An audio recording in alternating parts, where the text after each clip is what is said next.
you guys I'd go live at around 9 Eastern time. I'm a couple minutes late, just taking care of some stuff in my final project, Captain School. So I was going to share some thoughts on the UAC, the news that dropped today with Conference USA kind of staying at 10 members, what that means for everyone else, my thoughts. My thoughts are on the, I guess, with the WAC ASUN or ASUN UAC split. So first off, with that, I'd have to say that's probably one of the most necessary conference splits I've seen since the Big East American Athletic Conference. I guess like it's just as necessary, I should say, as the Big East American Athletic Conference um, split because like you have football minded schools versus basketball minded schools. You have schools that honestly I'm at a loss for words because I just don't think the United Athletic Conference should even exist. To be honest with you, I think that the United Athletic Conference was built on a broken dream, on an unrealistic dream, and now at least the schools have made their bed and they're deciding to sleep in it. But it's still not a great situation. It's not a great conference, but it's only right because a school like Florida Gulf Coast has no reason being in the same conference as Central Arkansas or Austin P, schools that are very football centric, have FBS aspirations, while a school like Florida Gulf Coast, a school like North Florida, those schools, even Bellarmine, don't have football aspirations, even though Bellarmine is starting a lightweight football program, a sprint football program, but that's not NCAA football, which, but so it's probably the most necessary conference split, or just as necessary as the Big East AAC split. Moving on though, with the UAC itself, I have some thoughts. I'm going to put pen to paper on Redshirt Sports tomorrow morning about the ASUN stability because I do think it's a stable conference, honestly, just because of sheer undesirability of a lot of the programs that are of a lot of the programs that are in the conference. But with the UAC, my thing is Matt Brown, one of my favorite journalists. He's got all the insider knowledge. It's amazing.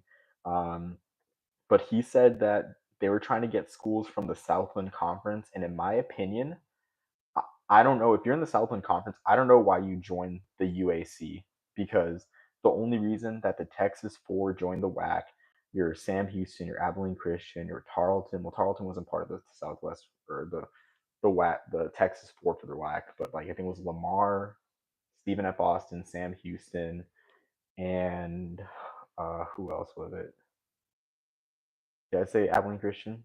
Yeah, and Abilene Christian, and then UI Incarnate Word was supposed to join. It was the wonder, the mystique of possibly joining FBS, thanks to an NCAA ruling. But as we learned with Sacramento State, depending on an NCAA ruling to get to the next level is not the best way to go. You're going to get burnt in the end, and that's what happened with the UIC schools. And now they're in a conference that's not geographically, I guess not. I wouldn't say feasible. It's worse. There's worse conferences out there in terms of geographic sprawl, but I don't think it's great for fans. Um, Cheat. I can't even read the name though because I'm doing this on mobile. My computer's been acting up. But I mean, it spans from Texas to North Alabama and Tennessee near the or and Eastern Kentucky. I don't know if you're a school in the Southland in a stable conference with 12 teams. I don't know why you would take the UAC's offer because it's not any media returns are going to be marginal compared to the Southland Conference. Oh, I don't have any financials, but that's just my guess. Is my guess because it's a two bid league. I mean, it's a two bid league, so or it's a one bid men's basketball and women's basketball league. So I don't know why the Southland would make any schools from the Southland would make that jump. So that's my thoughts there on Matt Brown saying that about the UAC. But honestly, with the UAC, I mean, it's stable for now. But if you're a school like Eastern Kentucky coming from the Ohio Valley Conference, where you had been for a long time, built up a rich tradition, honestly, I don't know if you. I I can't even. It says good job. I don't know who this person is, but I don't know why you wouldn't want to try to at least go back to the Ohio Valley Conference. Honestly, um, that's just my thoughts there about the schools. Like, I mean, you have 8 teams. I mean, it's stable for now. UTA is there. Texas Arlington's there. Tarleton's there. Abilene Christian's there. Central Arkansas is there. Austin P is there. Eastern Kentucky also, and then North Alabama, and then West Georgia, a new Division One school. So not the best conference for any of those schools, to be honest with you. Like if I was West Georgia, I would want to join the Big South, maybe get Big South football back up and running. Same thing with North Alabama, but it's just not a geographically beneficial conference for any of those schools, especially a school like North Alabama where there's not really any regional rivals for you that to play. Honestly, not really many schools that you have a history with. This is just awkward. Just got a bunch of spammers here in the chat, so maybe I won't go live next time. I guess this happens a lot, but my thoughts there. Now I want to direct my attention to Tarleton, honestly, and Tarleton.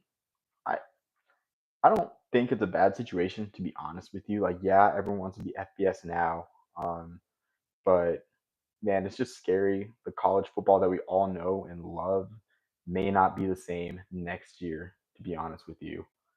Um, So that's the scariest part. So maybe it's good just to stay pat for a little bit because maybe whatever governance the NCAA comes up with in the next coming years, in the fallout of the House settlement, in the fallout of finally being able to play athletes, maybe there's three subdivisions of Division One. Maybe there's FBS and FBS 1A, and then of course your football championship subdivision, your former 1AA. But maybe it's like a different naming convention. So you have three subdivisions of 1AA, and a conference like the United Athletic Conference can then jump up to that group of five level second subdivision of the FBS. So I don't think it's really bad that Conference USA didn't want them. And to be honest with you, like it's just tough. I will never be against a school trying to go up to the FBS level. I just think Conference USA, it's a tough situation because yes, you're on TV every Tuesday night, every Tuesday and Wednesday night on CBS Sports Network, on ESPN2 and you and whatnot. But the toll on student athletes, the fan interest, I can't imagine a Tarleton like I guess the first time Tarleton plays New Mexico State, Western Kentucky, and Middle Tennessee would be pretty cool, honestly, with those longtime FBS schools. I definitely feel like the charm's gonna wear off though for the fans out in Stephenville, and then the games against Delaware, Liberty, Kennesaw State, where those fans are traveling. There's no geographic ties. There's no history behind those games. It's just kind of it's just kind of a manufactured conference series. I can't imagine that fan interest is going to be high for those games. So imagine if you're Tarleton and you get to host New Mexico State, you get your other non-conference group of five home games. So it's like maybe three out of 6 year home games are gonna draw well, and that's saying I guess per year, and that's on the very shaky assumption that games against Western Kentucky, Middle Tennessee, and New Mexico State are going to draw well just because. And I'll even throw Sam Houston. So I'll say three or four out of your home games each year are going to be good sells just based on reputation of those schools in Conference USA. It's a tough bet to make, honestly. I love Delaware. I love the Yankee Conference. I love the Coastal Athletic Association. I love what it's meant to um, Northeast football. I mean, I'm just rambling about Northeast football, but I love Delaware. I love them as a program. They have a rich tradition ever since the Tubby Raymond days, winning championships. But I can very NEC Blitz. I couldn't see you viewing this. Sorry, but I can very much see that Delaware fans will probably quickly grow disinterested in a lot of the games, in the conference. Because if you're a Delaware fan, you know, like what worth is it hosting Kennesaw State? What worth is it hosting Sam Houston? What worth is it hosting? I'm trying to think who else is a new Division One program. Missouri State as well. I mean, maybe that can be a rivalry, but at the end of the day, it's just those are just FCS matchups under a new banner of the FBS. But I'm not crapping on Tarleton State's aspirations at all. I think it's cool, and I think it's great being a school in Texas, and with ESPN owning pretty much four bowl games in the state of Texas. Yeah, four bowl games, three group of five bowl games in the state of Texas. Like Tarleton, the first time that they make the first responder to Frisco Bowl, like that bowl will probably sell out. So that's great for the program to get into bowl games. I love my bowl games to get national TV appearances. But I do think at some point though, if the 2031 realignment, if say college football is still the same status quo, one FBS, one FCS, I think that eventually